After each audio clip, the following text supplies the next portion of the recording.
Dani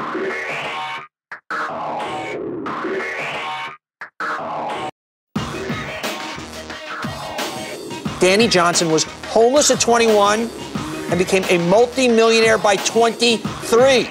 She's a success coach with thousands of clients. She teaches top executives who make millions of dollars running huge companies how to make even more money and be more productive. But you don't have to be a big shot executive to get her pearls of wisdom. We got them for you free of charge right here. Dani, welcome to the show. Great outfit. We got the power red going. Dani Johnson is a very vibrant, alive, young lady that the Lord has raised to help the body of Christ come out of death and a whole lot more. Joining me right now is a new friend, somebody you've never been here to TBN, been on behind the scenes before. Dani Johnson, welcome, sweetheart. How are you? Thank you.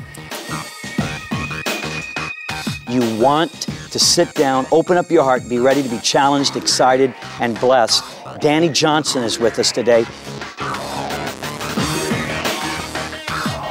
And discuss spiritual truths and success secrets that will change your life. You don't want to miss this one. This is almost the ultimate rags to riches story, is it not? I came from welfare. I was pregnant at 17. I was homeless at 21 and a millionaire at 23.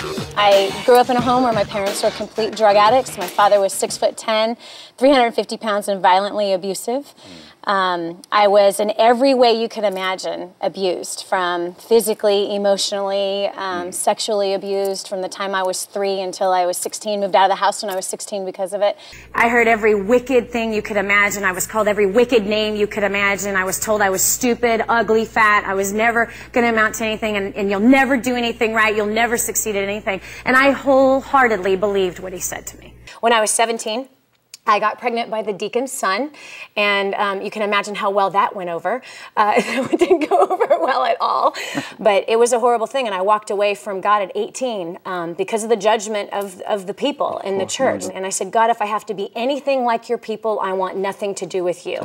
Yes, and so I went straight into the metaphysical world, and for 5 years I went into that world. And in the meantime of those 5 years, because of the kind of person that I was, looking for acceptance in all the wrong places, met and married a man in 7 days. Ran off to Hawaii, which was beyond stupid. Ran off to Hawaii with this person I barely even knew, and he wound up taking off with everything. Bank account, credit cards. I wound up with $35,000 debt, 50 pounds overweight, just completely destitute in every way. I literally was suicidal. Sure. I had everything in the back of my trunk. I had no money coming in and no way of getting any money. And so at a beach party on December 24th, I did 1 line of cocaine, my first and only line of cocaine.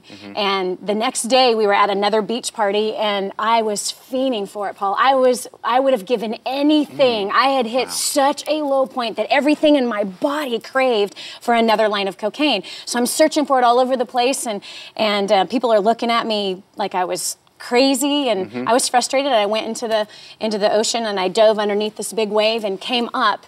And mind you that I'm fiending for cocaine as I step into the water. I come up out underneath the wave, and I hear a voice that says, pick up your mat and walk. I grabbed my belongings. I left. People were saying, where are you going? I said, I'm out of here. Got into my car to drive to the beach that I had been living on, and had this conversation going on in my head. And at the time, not knowing, it was the Lord speaking to me. This is not the life that was intended for you. Your life is not intended to be mediocre and to be a failure. The other side speaking death over me. You failure, you loser. Look what you've done. You're doing drugs. Your family hated you. Your husband hated you. You're never going to amount to anything. You might as well just kill yourself now. The other side speaking hope and promise. The very next day, I started a business from the trunk of my car in a payphone booth with nothing. I had absolutely nothing. Found a product that I could license. Made $2,000 the first 10 hours on a payphone booth out of the trunk of my car. The next 30 hours made $6,500. My first 45 days made $18,000. $100,000 cash from nothing. And then first year made $250,000. By the end of my second year, I'd made my first million. Since then, made millions and millions and millions of dollars in business.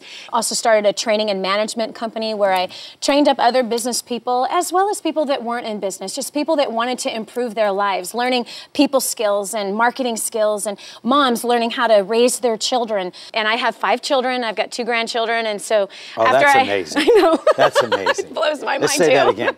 5 children. 5 babies, 2 grandchildren. What a blessing. That's your greatest wealth. Okay, yes, go ahead. It is. My whole focus has always been about grooming people up to succeed because of where I come from. Yeah. I came from welfare. I was pregnant at 17. I was homeless at 21 and a millionaire at 23.